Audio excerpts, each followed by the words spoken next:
Assalamu alaikum dear students, welcome to Spitfire channel. Today we are going to discuss chapter number 4 turning effect of forces. This is me Mr. Mohammad Umair Raja. आज हमने chapter 4 के conceptual question को discuss करना है। तो ये हैं वो कंसेप्चुअल क्वेश्चन जो आज हम वन बाय वन डिस्कस करेंगे आंसर के साथ। आप लोगों से रिक्वेस्ट ये है कि अगर आप चैनल पर नए हैं तो सब्सक्राइब करें, बेल आइकन को भी प्रेस करें और आ जाएं पहले कंसेप्चुअल क्वेश्चन की तरफ। क्वेश्चन 1 है कि two forces of 7 newton and 5 newton are added, how will they give resultant of 12 newton and 2 newton. आपने दो फोर्सेस को ऐड करना है इस तरीके से कि अगर उनको ऐड किया जाए तो एक फर्स्ट पार्ट ये है कि उसका जो रिजल्टेंट है वो 12 न्यूटन आए, और सेकंड केस में यह है कि उनको ऐसे ऐड करना है आपने कि जो रिजल्टेंट है वो 2 न्यूटन आए।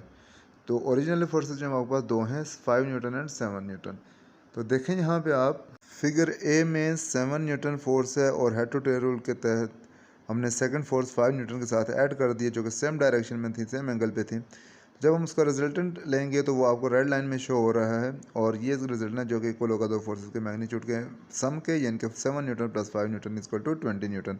और अगर आप फिगर बी को देखें तो वहाँ पे जो ब्लैक कलर की लाइन है वो 7 न्यूटन फोर्स को शो कर रही है, और ब्लू कलर की लाइन जो है वो 5 न्यूटन को। लेकिन हमने क्या किया कि 5 न्यूटन की फोर्स की जो डायरेक्शन है वो रिवर्स कर दिए, और फिर हेड टू टेल रूल से जब ऐड किया तो यहाँ पे आप देख सकते हैं कि एक रेड कलर का छोटा सा एरो आपको नज़र आएगा कि जो ओरिजिन से लेके 5 न्यूटन के हेड के साथ मैच कर मिल रहा है, मैच कर रहा है। यानी कि ये रिजल्टेंट होगा इस केस में 7 न्यूटन माइनस 5 न्यूटन हो जाएगा, क्योंकि फोर्स 5 न्यूटन के रिवर्स है और रिजल्टेंट आपके पास 2 न्यूटन आ जाएगा। सेकंड क्वेश्चन है आपके पास कि why long spanner is used to open a tight nut a vehicle's tyre while tightening a small nut extra long wrench is not suitable, why।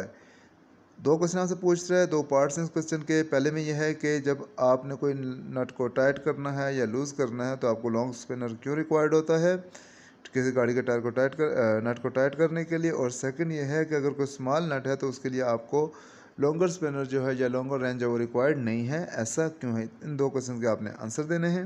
तो इसका आंसर हम लिखते हैं कि long spinner helps to increase the torque, कि long spinner use करने से torque increase होगा, which in turn makes it easy to open और टाइट द नट, जिसके नतीजे में क्या होगा कि नट को ओपन करना या टाइट करना ईजी हो जाएगा ऑफ व्हीकल्स टायर, गाड़ी के टायर का।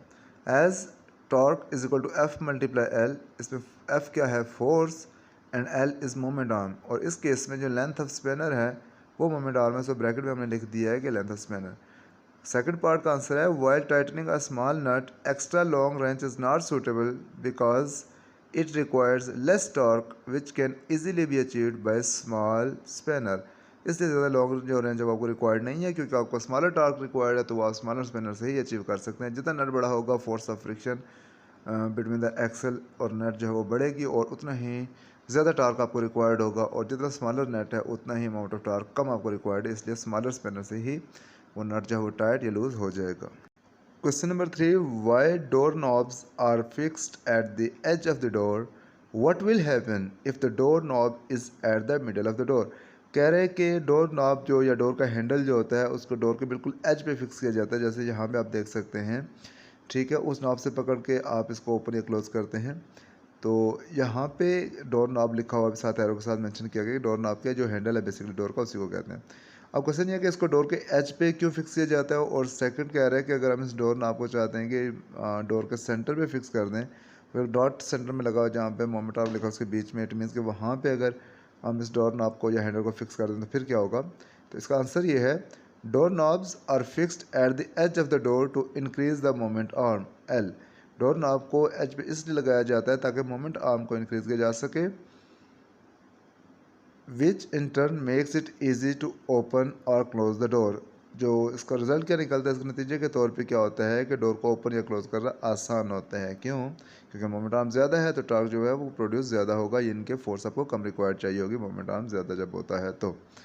The width of the door between doorknob and hinges is taken as moment arm। जो हाइंस हैं, कब्जे हैं दरवाजे के, वहाँ से लेके हैंडल तक का जो डिस्टेंस है वो मोमेंट आर्म है, कि जब आप फोर्स अप्लाई करते हो, जब रोटेशन प्रोड्यूस होती है, उसके बीच का डिस्टेंस जो होता है वो मोमेंट आर्म होता है। Okay, if the door knob is to be fixed, ये सेकंड पार्ट का आंसर दिया जा रहा है कि if the door knob is to be fixed at the middle of the door, अगर डोर नॉब को हम डोर के मिडल में फिक्स करते हैं तो क्या होगा, the moment arm will be reduce to half, तो मोमेंट आर्म जो वो हाफ हो जाएगा, क्योंकि अब डोर की हाफ विड्थ चूज़ की जा रही है हैंडल और हाइंस के दरमियान। सो जो मोमेंट आर्म है वो हाफ हो जाएगा and reduce to half, and we will be required to apply double force. अब इस केस में हमें फोर्स ज़्यादा लगानी पड़ेगी सेम टार्क अचीव करने के लिए जो डोर को ओपन या क्लोज करने के लिए रिक्वायर्ड होता है। जब मोमेंट आर्म ज़्यादा था तो फोर्स कम रिक्वायर्ड थी, और जब मोमेंट आर्म कम तो डेफिनेटली आपको फोर्स ज़्यादा लगानी पड़ेगी ताकि उसको आप उतना ही टार्क प्रोड्यूस कर सके डोर में जिसको रिक्वायर्ड है ओपन या क्लोज करने के लिए। तो ये लिख रहे हैं हम कि we will be required to apply double force to achieve same torque to open और close the door. Question number 4 में आपसे कह रहा है कि a uniform metre rod is balanced on the sharp edge of a knife, a mass is hanging on its right side, why is it not falling on right side. यहाँ पे अगर आप देखें तो ये जो ब्लू कलर का नीचे एरो से लगा हुआ है बेसिकली वो नाइफ एज है, जैसे वेज होता है वैसे कोई नाइफ शार्प नाइफ एज है, और उसके ऊपर क्या किया गया कि मीटर रॉड को बैलेंस कर दिया गया, और उस मीटर रॉड के राइट साइड पे एक ब्लू कलर का यहाँ पे आपको नज़र आ रहा है बॉक्स टाइप की चीज़, वो बेसिकली एक मैस हैंग कर रहा है इसके साथ, लेकिन स्टिल ये जो मीटर रॉड है वो बैलेंस्ड है। तो आपसे ये पूछ रहा है कि राइट साइड पे तो वेट है, मैस है, लेफ्ट साइड पे कुछ भी नहीं है, फिर भी ये बैलेंस हो रहा है, तो आखिर ये कैसे पॉसिबल हो सकता है। तो ये बिल्कुल पॉसिबल हो सकता है, क्योंकि राइट साइड पे अगर एक मैस हमने एक्सटर्नल मैस हैंग किया हुआ है तो लेफ़्ट साइड पे 50 सेंटीमीटर के पॉइंट पे अगर आप देखें तो डब्ल्यू लिखा हुआ है, यानी कि जो इस मीटर रॉड का वेट है, और वेट भी एक फोर्स है, तो ज़ाहिर है इस साइड पे ये फोर्स लग रही है जो इस मीटर रॉड के वेट की फोर्स है वर्टिकली डाउनवर्ड, और सेकंड जो राइट साइड है उस पर मैस आपने हैंग किया हुआ है, तो ये दोनों जो हैं वो आपस में क्या हो रहे हैं, बैलेंस्ड हो रहे हैं, लाइक जो क्लॉकवाइज टार्क को एंटी क्लॉकवाइज टार्क को कैंसिल कर रहा है, या लाइक एक दूसरे के इक्वल हैं। सो रिजल्टेंट टार्क हमारे पास जीरो है और ये मीटर रॉड क्या है, बैलेंस है। हम क्या लिखते हैं इसमें कि the rod is balanced on the edge of a knife and it is not falling on right side because clockwise torque top one, यानी कि जो क्लॉकवाइज टार्क होगा, मतलब वो जो मैस आपने हैंग किया उसकी वजह से जो क्लॉकवाइज टार्क प्रोड्यूस होगा is balanced with anti clockwise torque torque two, और वो बैलेंस हो रहा है टॉर्क टू के साथ। अब टॉर्क टू क्या है, due to weight of metre rod, metre rod के वेट की वजह से जो टॉर्क प्रोड्यूस हो रहा है लेफ्ट साइड पे वो मीन्स कि एंटी क्लॉकवाइज है जो टार्क है वो आपके पास मीटर रॉड के वेट की वजह से है, फोर्स एंड मोमेंट आर्म को यूज़ करते हुए, और जो राइट साइड में मैस हैंग किया हुआ है उसकी वजह से एक क्लॉकवाइज टार्क प्रोड्यूस हो रहा है, और चूंकि ये दोनों टार्क्स आपस में इक्वल हैं तो ओवरऑल जो स्केल है या मीटर रॉड वो बैलेंस्ड है और वो गिर नहीं रहा। तो यहाँ पे एंड में हमने लिखा हुआ भी है कि torque one is equal to torque two, या फिर उसको अरेंज करके आप लिखते हैं torque one minus torque two. अब चूँकि दोनों की वैल्यू सेम है टार्क की, तो रिजल्ट आपके पास जीरो आ जाएगा। ओके जी, क्वेश्चन नंबर 5 है कि how does this toy remain balanced on finger even disturb slightly. या बुक में डायग्राम या फिगर देखेंगे तो उसमें क्या है कि जो नीचे मैंने ब्लैक कलर का एक स्टिक सी बनाई है, इसकी जगह पे उसने वो फिंगर ली हुई है, लेकिन इसी तरह से फिंगर के ऊपर इस जो बर्ड का टॉय है, टॉय वर्ड है, इसको बैलेंस किया हुआ है। तो कह रहे हैं कि इस तरह से एक तो ये बैलेंस कैसे हुआ है, और उसके सेकेंडली अगर आप इसको अपनी पोजीशन से थोड़ा सा डिस्टर्ब भी करेंगे, इसके किसी पर को, इसके विंग को थोड़ा सा आप ऐसे स्लाइटली डिस्टर्ब करेंगे, तब भी ये अपनी जगह पे हिल जुल के स्टेबल हो जाएगा, मीन्स कि ये गिरेगा नहीं। कहते हैं कैसे पॉसिबल है, तो आंसर ये है कि that bird means toy in this case remains balanced even disturb slightly, कि इसको अगर थोड़ा सा डिस्टर्ब भी कर दिया जाए स्लाइटली तब भी ये बैलेंस रहता है। क्यों? Because it is designed in such a way that its centre of gravity lies in its beak. बहुत इंपॉर्टेंट पॉइंट कि इसको इस तरीके से डिज़ाइन किया गया है कि इसका जो सेंटर ऑफ ग्रेविटी है वो इसके बीक यानी कि इसके चोंच के अंदर है, मीन्स कि इसके चोंच को बहुत ज़्यादा हैवी बना दिया जाता है, कोई मेटल का बना दिया जाता है, और बाकी जो है वो एक लाइट वेट प्लास्टिक होता है। तो इस वजह से इसका जो मैक्सिमम मैट है वो कन्फाइंड है इसके बीक में। तो सेंटर ऑफ मास और सेंटर ऑफ ग्रेविटी दोनों के दोनों इसकी पॉइंट के ऊपर होंगे, और सेंटर ऑफ ग्रेविटी अपनी लोवेस्ट पॉसिबल स्टेट में हम क्या लिखते हैं कि and it is at its centre of gravity की बात करेगा in such a way that its centre of gravity lies in its beak and it is at its lowest possible height. और इस केस में जो सेंटर ऑफ ग्रेविटी है वो lowest possible height में, मतलब अगर पूरे बर्ड को देखें तो जिसकी बीक है वो उसकी उसका जो लेवल है वो डाउन है, तो इट मीन्स कि इसका जो सेंटर ऑफ ग्रेविटी वो लोवेस्ट पॉसिबल हाइट के ऊपर है इस टाइम पे। So it is in stable state of equilibrium, और इसको हम स्टेबल स्टेट ऑफ इक्विलिब्रियम में पढ़ते हैं कि जब लोवेस्ट पॉइंट पे होता है सेंटर ऑफ ग्रेविटी, तो इट मीन्स को मैक्सिमम स्टेबल होता है, तो ये बर्ड भी मैक्सिमम स्टेबल है। अगर इसको थोड़ा सा डिस्टर्ब भी करेंगे तो क्या होगा, and returns back to previous position mean original position if disturbed slightly. Disturb का स्पेलिंग यहाँ पे गलत हो गई, आप उसको ठीक कर दीजिएगा, डिस्टर्ब्ड BED है, यहाँ पे BEN लिखा हुआ है बाय मिस्टेक। क्वेश्चन नंबर 6 है, a small boy is throne straight up by his father. एक बच्चे को उसके बाद जी ऊपर की तरफ फेंकते हैं, जैसे कि फिगर में आपको नज़र आ रहा है, फादर है नीचे, उसने बच्चे को ऊपर अपवर्ड फेंका, स्ट्रेट अप, जस्ट प्यार कर रहा है उसको, लाइक खेल रहा है उसके साथ, that's it. Eight the top of his path, वो बच्चा जिस रास्ते के ऊपर गया है, ठीक है, he comes to rest for a moment at the top of his path, के उसके पाथ के बिल्कुल टॉप पे, मैक्सिमम हाइट पे जाके वो थोड़ी सी देर के लिए वो स्टॉप करता है, mean fraction of a second के लिए, एक सेकंड के कुछ हिस्से के लिए, लेकिन वो स्टॉप करता है। Will he B in equilibrium at this point, कि जब वो रेस्ट में है, उसने रेस्ट में चला गया, तो क्या इस कंडीशन में वो इक्विलिब्रियम में है? तो इसका आंसर क्या होगा कि at maximum height the boy is at rest for a while but he is not in equilibrium, कि वो रेस्ट में तो है लेकिन वो इक्विलिब्रियम में नहीं है। क्यों? Because net force on the body is not zero. इस केस में जो नेट फोर्स है बॉडी के ऊपर वो ज़ीरो होनी चाहिए एक बॉडी को इक्विलिब्रियम में होने के लिए, लेकिन इस किट के ऊपर जो नेट फोर्स है वो ज़ीरो नहीं है। क्यों? There is only a single force, इसके ऊपर एक फोर्स है लग रही है और इस फोर्स को कोई भी बैलेंस नहीं कर रहा। ये फोर्स कौन सी है? The force of gravitation acting vertically downward, जो कि वर्टिकली डाउनवर्ड एक्ट कर रही है। And a body can not be in equilibrium due to single force acting on it, और एक सिंगल फोर्स की वजह से कभी भी बॉडी इक्विलिब्रियम में नहीं हो सकती, क्योंकि सिंगल फोर्स को किसी सेकंड फोर्स के साथ कैंसिल होना पड़ता है ताकि रिजल्टेंट फोर्स ज़ीरो हो, लेकिन इस केस में रिजल्टेंट फोर्स ज़ीरो नहीं है। तो सो वो बच्चा जो मैक्सिमम हाइट पे कुछ टाइम के लिए, कुछ मोमेंट के लिए रेस्ट में है, वो रेस्ट में तो ज़रूर है बट इक्विलिब्रियम में नहीं है। क्वेश्चन नंबर 7 है, a fan is rotating uniformly, is it in equilibrium, के फैन जो है वो यूनिफॉर्म वेलोसिटी के साथ रोटेट कर रहा है, क्या ये इक्विलिब्रियम में है? यस, बिल्कुल ऐसा ही है, ये इक्विलिब्रियम में है। क्यों? The fan is in equilibrium because it is rotating with uniform velocity, and when velocity is uniform acceleration is zero and a body is set to be in equilibrium if acceleration is zero. तो ये तो बहुत simple सी बात है, जब constant uniform velocity के साथ rotate कर रहा है तो इट मीन्स कि वेलोसिटी चेंज नहीं हो रही, वेलोसिटी चेंज नहीं हो रही तो एक्सेलरेशन नहीं है, यानी कि एक्सेलरेशन ज़ीरो है, और जब एक्सेलरेशन ज़ीरो होता है तो बॉडी क्या होती है? इक्विलिब्रियम में होती है।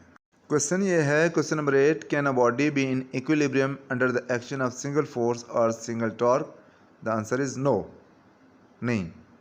क्यों? क्योंकि a body can not be in equilibrium under the action of single force और single torque because net force in this case will not be zero, क्योंकि अगर सिंगल फोर्स होगी तो जो नेट फोर्स है वो ज़ीरो नहीं हो सकती, which is necessary condition for a body to be in equilibrium, और नेट फोर्स का ज़ीरो होना नेसेसरी कंडीशन है बॉडी का इक्विलिब्रियम में होने के लिए। Same is true for torque, और टॉर्क के लिए भी ये है कि सिंगल टॉर्क जो है उसकी वजह से एक बॉडी इक्विलिब्रियम में नहीं हो सकती। In order to be in equilibrium for a body the sum of the torques, or you can say the net torque, should be equal to 0. Question number 10, second last question है कि why heavy transport vehicles HTV are made heavy at the bottom. जो heavy traffic vehicles या heavy transport vehicles होती हैं, जैसे trawler हैं आपके पास, coaster है, बस है, ट्रक हैं, ये सारी चीज़ें, कह रहे कि इनके बॉटम को हैवी बनाया जाता है, ऐसा क्यों है?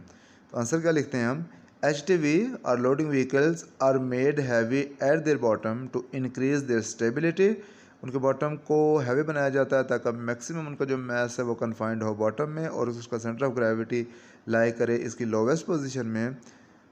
तो हम दोबारा पढ़ते हैं कि HTVs such as bus and trucks are high enough, वो काफ़ी ऊंची होती हैं, बस और ट्रक से बात कर रहे हैं। If their bottom are not made heavy, अगर इनके बॉटम को हैवी ना बनाया जाए तो क्या होगा? They are more likely to topple over when they take sharp turn, तो उनके बहुत सारे चांसेस हैं टॉपल ओवर होने के, उल्टे होने के, जब वो शार्प टर्न लेती हैं, अगर उनके जो बॉटम उनको हैवी ना बनाया जाए तो। नेक्स्ट क्वेश्चन की बात कर लेते हैं कि a boy standing by joining both legs is more likely to fall than a boy standing with legs wide open if slightly pushed by another boy. कह रहे हैं कि जो जहाँ पे नीचे फिगर में आपको नज़र आ रहा है कि अगर एक लड़का टांगे जोड़ के खड़ा हुआ है और उसको साइड से कोई बंदा पुश करता है तो उसके गिरने के चांसेस ज़्यादा हैं compare to the other one के जो अपने टांगे खोल के खड़ा हुआ है। तो इसकी क्या पॉसिबल रीज़न हो सकती है? हम इसका आंसर पढ़ लेते हैं कि a boy standing with legs wide open is more stable then a boy standing by joining his legs, कि एक बच्चा जो टांगे खोल के खड़ा हुआ है वो ज़्यादा स्टेबल है बजाय उसके कि जो टांगे जोड़ के खड़ा हुआ है। क्यों?